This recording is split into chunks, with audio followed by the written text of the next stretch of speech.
আসসালামু আলাইকুম। তোমাদের সাথে আমি রয়েছি মোহাম্মদ মুক্তার ইসলাম প্রামাণিক। তো তোমরা অনেকেই আমাকে বলতেছো যে ভাই বাংলা 2 এর সাজেশন দেন। সে কারণে বাংলা 2 এর সাজেশন নিয়ে এসেছি আমি। তো সাজেশন দেওয়ার আগে প্রশ্নের ক্যাটাগরি সম্পর্কে কিছু কথা বলি। বাংলা 2 এর প্রশ্ন মূলত 3টি বিভাগে থাকে। একটা হচ্ছে ক বিভাগ এবং খ বিভাগ এবং গ বিভাগ। ক বিভাগের মধ্যে 10টি প্রশ্ন থাকে। প্রতিটি প্রশ্নের জন্য 1 মার্ক করে বরাদ্দ। এরকমভাবে মোট মার্কস হচ্ছে 10 ক বিভাগের জন্য। এবার আসি খ বিভাগ নিয়ে কথা বলি। খ বিভাগের প্রশ্ন থাকে 10টি। প্রতিটি প্রশ্নের জন্য 2 মার্ক করে বরাদ্দ। মোট মার্ক হচ্ছে 20। গ বিভাগে গ বিভাগে মোট প্রশ্ন থাকে 6টি, কিন্তু দেওয়া লাগবে 5টি। প্রতিটি প্রশ্নের জন্য 6 মার্ক করে বরাদ্দ। কিন্তু এখানে মজার বিষয় হচ্ছে, তোমরা যদি খুব সহজ টেকনিকে ভালো রেজাল্ট করতে চাও, তাহলে গ বিভাগ অর্থাৎ রচনামূলক প্রশ্ন থেকে যে 6টি প্রশ্ন দেওয়া থাকবে, এর যে 4টি প্রশ্নই আমাদের যে এই বাংলা 2 বইয়ে 5টি অধ্যায় রয়েছে, এই অধ্যায় থেকে 3 থেকে 4টি প্রশ্ন এই 5টি অধ্যায়ের মধ্যে থাকবে। বাকি 2টি প্রশ্ন হতে পারে রচনামূলক, হতে পারে ভাব সম্প্রসারণ, হতে পারে আবেদন, যে কোনো আসতে পারে। এখানে ব্যাপারটা হচ্ছে এটাই যে 3 থেকে 4টি প্রশ্নই কিন্তু আমাদের যে 5টি অধ্যায় রয়েছে, এই 5টি অধ্যায় থেকেই আসবে। সে কারণে মূলত আমি সর্বপ্রথম যেটা সাজেশন দিব, যে 5টি অধ্যায় রয়েছে এই 5টি অধ্যায়ের যেগুলো প্রশ্ন খুবই গুরুত্বপূর্ণ সেগুলো আমি দেখাই দিতেছি। তো আসি প্রথম অধ্যায় নিয়ে কথা বলি। প্রথম অধ্যায়ে অতি সংক্ষিপ্তর মধ্যে আমি 1 নম্বর রাখছি, খুবই গুরুত্বপূর্ণ, ব্যাকরণ কাকে বলে। এরপর হচ্ছে 3 নম্বর, এরপর হচ্ছে 7 নম্বর, এরপর হচ্ছে 19 নম্বর। খুবই গুরুত্বপূর্ণ প্রশ্ন। সংক্ষিপ্তের মধ্যে আমি রাখছি 1 নম্বর, আর দেই নাই, আর দেবো না। আর রচনামূলকের মধ্যে রয়েছে 1 নম্বর, ব্যাকরণের বিষয়বস্তু ও পরিধি সম্পর্কে আলোচনা করো। দ্বিতীয় অধ্যায় আসি। দ্বিতীয় হচ্ছে বাংলা ভাষা। এই বাংলা ভাষার মধ্যে অতি সংক্ষিপ্তের মধ্যে আমি রাখছি ভাষা বলতে কি বোঝায় 1 নম্বরে। এরপর হচ্ছে 12 নম্বর, মৌখিক ভাষা কত প্রকার ও কি কি। এরপর হচ্ছে 13 নম্বর, কিসের মাধ্যমে মানুষ ধ্বনি উচ্চারণ করে থাকে। এরপর হচ্ছে 16 নম্বর, বাংলা ভাষার মূল ভাষাগোষ্ঠী কোনটি। এরপর হচ্ছে 18 নম্বর, বাংলা ভাষার যৌগবিভাগ কয়টি ও কি কি। এরপর হচ্ছে 19 নম্বর, খুবই গুরুত্বপূর্ণ। এরপর হচ্ছে 29 নম্বর, কোন সময়কালকে বাংলা ভাষার আদি যুগ বলা হয়। এরপর হচ্ছে 31 নম্বর, মঙ্গল কাব্য কাকে বলে। এরপর হচ্ছে 32 নম্বর, বাংলা ভাষা রীতি কয় প্রকার ও কী কী, অথবা বাংলা ভাষার কয়টি রীতি আছে। এই হচ্ছে মূলত অতি সংক্ষিপ্ত সাজেশন। এবার আসছে সংক্ষিপ্তের মধ্যে 1 নম্বরে রাখছি আমি ভাষা বলতে কি বোঝায়, প্রত্যেক উন্নত ভাষার কয়টি রূপ রয়েছে। খুবই গুরুত্বপূর্ণ প্রশ্ন। এরপর হচ্ছে 4 নাম্বার, আঞ্চলিক ভাষা কাকে বলে। এরপর হচ্ছে 6 নাম্বার, চলিত ভাষা বলতে কি বোঝায়, উদাহরণ দাও। এরপর হচ্ছে 8 নাম্বার, আঞ্চলিক ভাষাও সাহিত্যের শিল্পের বাহন হতে পারে, এ উক্তির সাপেক্ষে যুক্তি দিয়ে মত প্রকাশ করো। এরপর হচ্ছে 10 নাম্বার, সংস্কৃতি বলতে কি বোঝায়। এরপর হচ্ছে 11 নাম্বার, ভাষা নিয়ত পরিবর্তনশীল, বিশ্লেষণ করো। রচনামূলকের মধ্যে এই অধ্যায়ে আমি 3টি প্রশ্ন রাখছি। 2 নম্বর, বাংলা সাহিত্যের যুগকে কয় ভাগে ভাগ করা যায় ও কি কি। সময়সীমা উল্লেখ করে প্রত্যেক যুগের বৈশিষ্ট্যগুলো লেখো। এরপর হচ্ছে 3 নম্বর, সাধু ভাষা কাকে বলে, এর বৈশিষ্ট্যসমূহ উল্লেখ করো।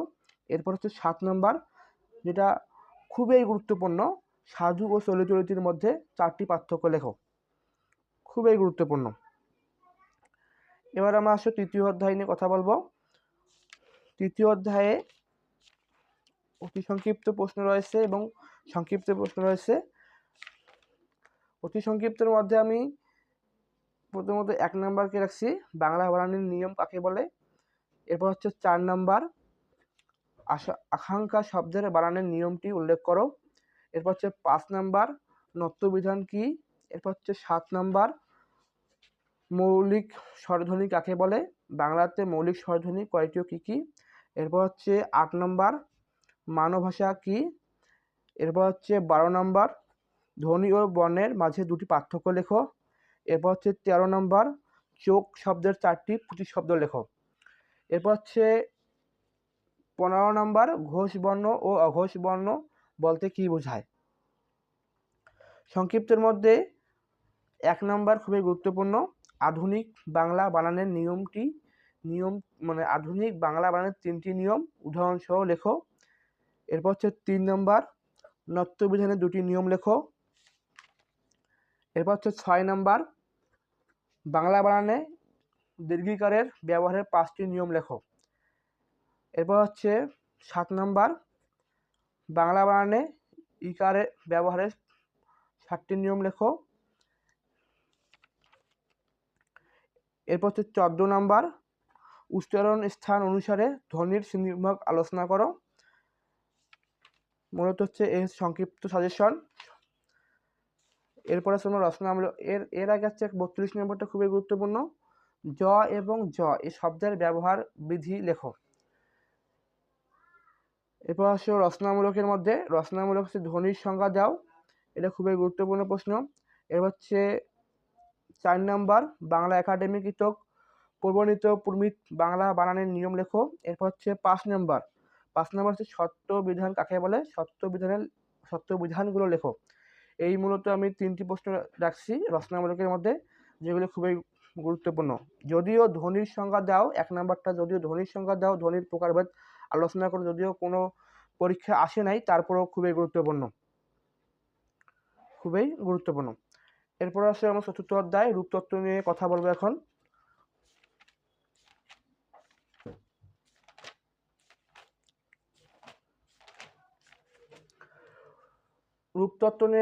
রূপতত্ত্ব অধ্যায়ের অতি সংক্ষিপ্ত প্রশ্ন।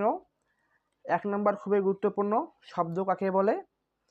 2 নাম্বার মৌলিক শব্দ কাকে বলে? এরপর আসে 6 নাম্বার শব্দ কাকে বলে? 6 নাম্বারটা খুবই গুরুত্বপূর্ণ। এরপর 7 নাম্বার দেশি শব্দ কাকে বলে? এরপর আছে 10 নাম্বার, তারপর হচ্ছে 13 নাম্বার উৎস বিচারে বাংলা শব্দ কয় প্রকার ও কী কী? এরপর আসে 16 নাম্বার সমার্থক শব্দ কাকে বলে? এরপর আসে 18 নাম্বার আগুন শব্দের সমার্থক শব্দ কি? এরপর হচ্ছে 22 নাম্বার আকাশ শব্দের 5টি সমার্থক শব্দ লেখো। এরপর হচ্ছে 26 নাম্বার 5টি মূল শব্দের বিপরীত শব্দ লেখো। এই যে বিপরীত শব্দগুলো এবং মূল শব্দ দেওয়া আছে, এগুলো একটু দেখে যাওয়া। এরপরে আসে 31 নম্বরে সমচ্চারিত শব্দ কাকে বলে? খুবই গুরুত্বপূর্ণ প্রশ্ন। এবার আমরা সংক্ষিপ্ত নিয়ে কথা বলবো। সংক্ষিপ্ত প্রশ্নের মধ্যে 3 নম্বর খুবই গুরুত্বপূর্ণ, শব্দ গঠনের উপায় সমূহ লেখো। 5 নম্বর খুবই গুরুত্বপূর্ণ, পারিভাষিক শব্দ বলতে কি বোঝায়? পারিভাষিক শব্দের প্রয়োজনীয়তা সম্পর্কে আলোচনা করো। রচনামূলকে আসো। রচনামূলকের মধ্যে 1 নম্বর খুবই গুরুত্বপূর্ণ, শব্দের সংজ্ঞা দাও, শব্দের শ্রেণীবিভাগ আলোচনা করো। অথবা শব্দ কাকে বলে? উৎস বা উৎপত্তিগত দিক দিয়ে বাংলা শব্দ কয় প্রকার ও কী কী? উদাহরণ সহ লেখো। এরপর আসে 4 নম্বর খুবই গুরুত্বপূর্ণ প্রশ্ন, শব্দ কাকে বলে? অর্থগতভাবে বাংলা শব্দগুলোকে কয় ভাগে ভাগ করা যায়? উদাহরণ সহ লেখো। এখন আসে 5ম অধ্যায়ে বাক্যতত্ত্ব। 5ম অধ্যায়ে অতি সংক্ষিপ্ত প্রশ্ন 14টা আছে, এর মধ্যে 1 নাম্বার খুবই গুরুত্বপূর্ণ, 2 নাম্বার খুবই গুরুত্বপূর্ণ, 3 নাম্বার খুবই গুরুত্বপূর্ণ, 5 নাম্বার খুবই গুরুত্বপূর্ণ, গঠন অনুসারে বাক্য কয় প্রকার ও কী কী? এবার হচ্ছে 8 নাম্বার খুবই গুরুত্বপূর্ণ, যোগ্যতা কাকে বলে? 9 নাম্বার খুবই গুরুত্বপূর্ণ, আসক্তি কাকে বলে? এরপর হচ্ছে 13 নাম্বার খুবই গুরুত্বপূর্ণ প্রশ্ন, উদ্দেশ্য কাকে বলে? 14 নাম্বারটা গুরুত্বপূর্ণ, বিধায় কাকে বলে? এরপর আসছে সংক্ষিপ্ত প্রশ্নের মধ্যে, সংক্ষিপ্ত প্রশ্নের 1 নাম্বারটা খুবই গুরুত্বপূর্ণ, বাক্য কাকে বলে? সার্থক বাক্যের শর্ত বা গুণগুলো কী কী? আলোচনা করো। অথবা একটি সার্থক বাক্যের কয়টি গুণ থাকা আবশ্যক? আলোচনা করো। এরপরে আসো 3 নাম্বার 3 নম্বর খুবই গুরুত্বপূর্ণ প্রশ্ন, বিধেয়ের প্রসারক কাকে বলে? বিধেয়ের প্রসারণের উপায় আলোচনা করো। এরপর হচ্ছে 4 নম্বর, গঠন অনুসারে বাক্যের শ্রেণীবিভাগ করো। এরপর হচ্ছে 7 নম্বর, খুবই গুরুত্বপূর্ণ প্রশ্ন, সরল বাক্য ও জটিল বাক্যের মধ্যে পার্থক্য নিরূপণ করো। এই হচ্ছে মূলত আমাদের 5টি অধ্যায় এর সাজেশন। এগুলো আমাদের রচনামূলক প্রশ্ন থাকবে 6টি, এর মধ্যে 3 থেকে 4টি প্রশ্ন এই 5টি অধ্যায় থেকেই থাকবে। বাকি 2টি প্রশ্ন রচনামূলক হতে পারে, অথবা আবেদনপত্র, অথবা ভাব সম্প্রসারণ, অথবা সারাংশের সারমর্ম থেকে আসতে পারে।